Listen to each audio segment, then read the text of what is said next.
বন্ধুরা, কেমন আছেন আপনারা? আশা করি ভালোই আছেন, আমিও ভালো আছি। তো আজকে নিলাম নতুন আরেকটা রেসিপি বন্ধুরা। এই যে আমার হাতে দেখতেই পাচ্ছেন রুই মাছ বন্ধুরা, এই যে লোকাল রুই মাছ। তো ভাবছি আজকে আপনাদের সাথে শেয়ার করি বন্ধুরা, এই যে পেঁপে দিয়ে রুই মাছ দিয়ে কীভাবে বানানো যায় সেটাই। পুরো রেসিপিটা দেখার জন্য বন্ধুরা পুরো ভিডিওটা দেখতে হবে, স্কিপ করবেন না। তো দেখে নিন বন্ধুরা কীভাবে আমি যে লোকাল রুই মাছ দিয়ে আর এই যে পেঁপে দিয়ে রান্না করি। তো চলুন বন্ধুরা, প্রথম থেকে শেষ অবধি দেখবেন, পুরো ভিডিওটা স্কিপ করবেন না। তো চলুন এখন থেকে স্টার্ট করি, কেটে কুটে রেডি করে নিই। চলুন সঙ্গে থাকবেন।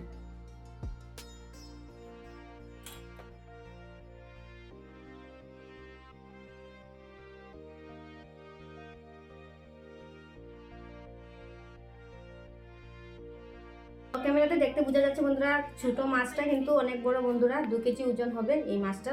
ধরতেই পারছি না আমি, কাটতে কষ্ট হচ্ছে আমার অল্প, হাতে ব্যথা হয়ে যাচ্ছে বন্ধুরা।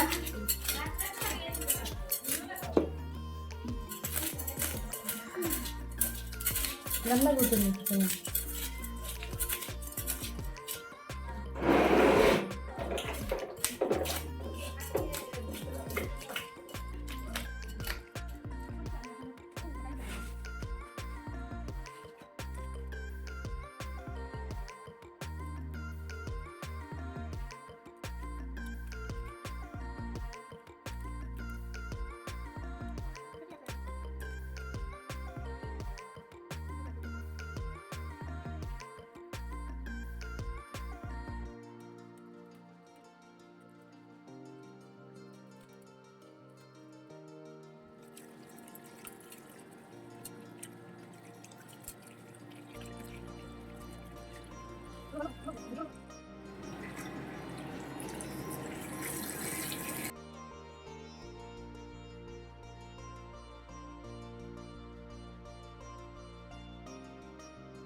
তো এখানে বন্ধুরা আমি পেঁপেটা কাটতে বসে গেলাম। আর পেঁপেটা এত পুষ্ট, দেখুন মা এনেছে, 2 দিন হয়েছে, কিন্তু ঘরে থেকে থেকে এর যে পেকেই যাচ্ছে। আর পাকা পেঁপে দিয়ে এইভাবে শীতল দিয়ে খাওয়া যায় বন্ধুরা। অন্য কোনো দিন বন্ধুরা রেসিপিতে দেব এই যে পাকা পেঁপে দিয়ে শীতল দিয়ে কীভাবে রান্না করা যায় সেটা। আর এভাবে পুষ্ট পেঁপে দিয়ে বড় মাছ দিয়ে খেতে তো অনেক ভালো লাগে। আর পেঁপের মধ্যে না অনেক খাট থাকে বন্ধুরা, তো তাই রান্না করতে সময় মাছও লাগে অনেকটা রান্না। তো প্রথমে তো বন্ধুরা কড়াইটা বসিয়ে দিলাম, তো গরম হতে দিয়ে ওদিকে মাছগুলোর মধ্যে আমি নুন আর হলুদ মাখিয়ে নিই।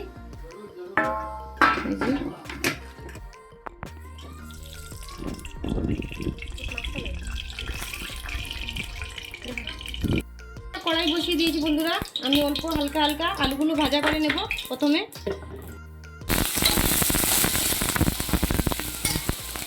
কারণ পেঁপে দিয়ে রান্না করছি তো তাই আমি অল্প হালকা হালকা আমি প্রথমে আলুগুলো ভাজা করে নিচ্ছি বন্ধুরা।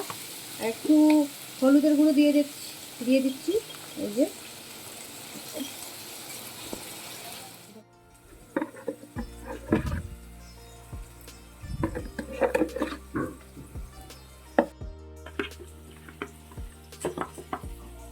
তো ভালো করে মেখে নেব এই যে। আর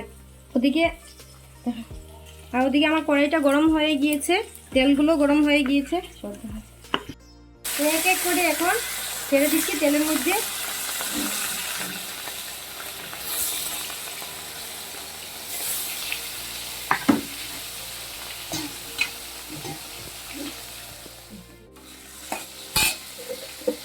আর অল্পখানি নুন দিয়ে দিলাম।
ভাজা হয়ে গিয়েছে বন্ধুরা, নামিয়ে নিব এখন।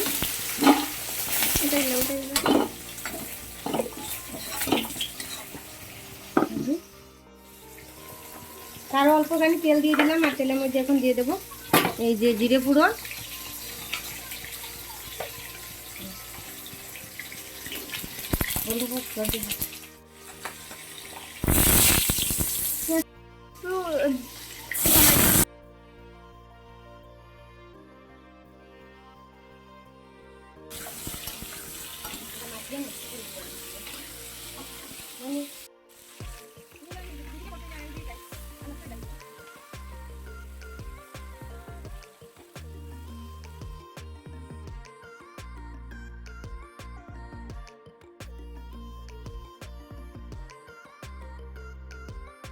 আর হলুদ দিয়ে দিলাম বন্ধুরা। তো দিয়ে ঢেকে রেখে দেবো, নেড়ে চেড়ে এই যে ঢেকে রেখে দেবো।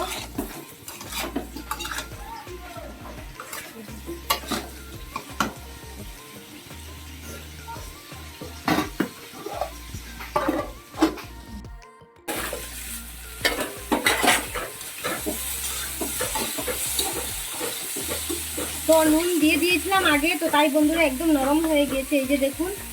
আর একদম পুষ্ট এই পেঁপেটা, তাই তো পুষ্ট পেঁপে দিয়ে এইরকম এই যে বড় মাছ দিয়ে, রুই মাছ হোক বা কাতলা মাছ হোক, যে কোনো মাছ হোক বড়, তো খেতে খুবই ভালো লাগে বন্ধুরা। আপনারা এইভাবে বানিয়ে খেয়ে দেখবেন।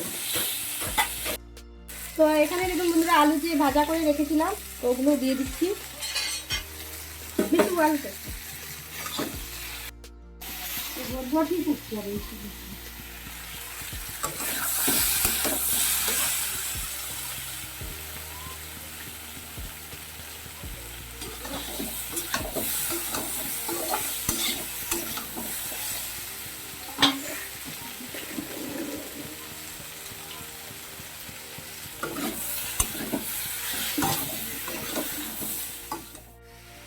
তো এদিকে বন্ধুরা আমি গরম জল করে রেখে দিয়েছিলাম অলরেডি এই কেটলিটার মধ্যে, তো এখন দিয়ে দিচ্ছি।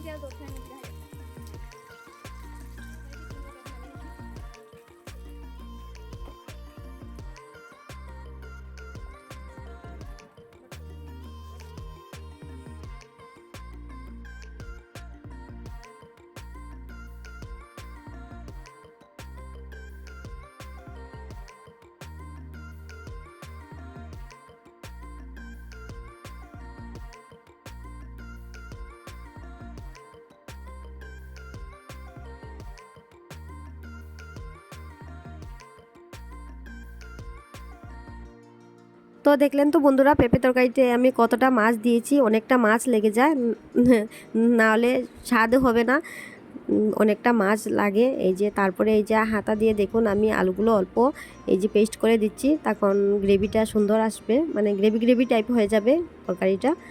তো দিয়ে দিলাম অল্প আলু এই যে। আর পেঁপে তরকারিতে অনেকটা মাছ লাগে বন্ধুরা, যারা যারা খেয়েছেন পেঁপে তরকারি জানতেই পারেন। উপর থেকে বন্ধুরা অল্প মেথি পাতা আমি ছড়িয়ে দিচ্ছি। হয়ে গিয়েছে ফাইনালি আমার তরকারিটা। তো গ্যাস অফ করে দেবো।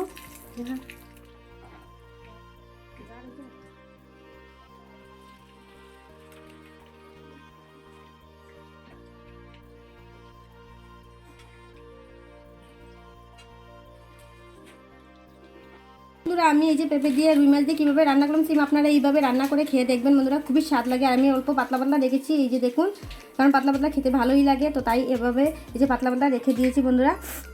তো আপনারা সেম এভাবে রান্না করে খেয়ে দেখবেন বন্ধুরা, খুবই স্বাদ, যে কোনো বড়ো মাছ দিয়ে খেয়ে দেখবেন। তো আমার এই রেসিপিটা যদি ভালো লেগে থাকে অবশ্যই বন্ধুরা কমেন্ট করে বলবেন, আর লাইকও করে দেবেন একটা, আর কমেন্টে বলবেন কে কোথা থেকে দেখছেন। তো আজকের জন্য এতটুকু বন্ধুরা, আবার দেখা হবে নেক্সট কোনো রেসিপি নিয়ে, নেক্সট কোনো ব্লগে। তো টাটা বাই বাই বন্ধুরা, ভালো থাকবেন, সুস্থ থাকবেন, আর প্লিজ বন্ধুরা লাইক শেয়ার সাবস্ক্রাইব করবেন। তো টাটা বাই বাই।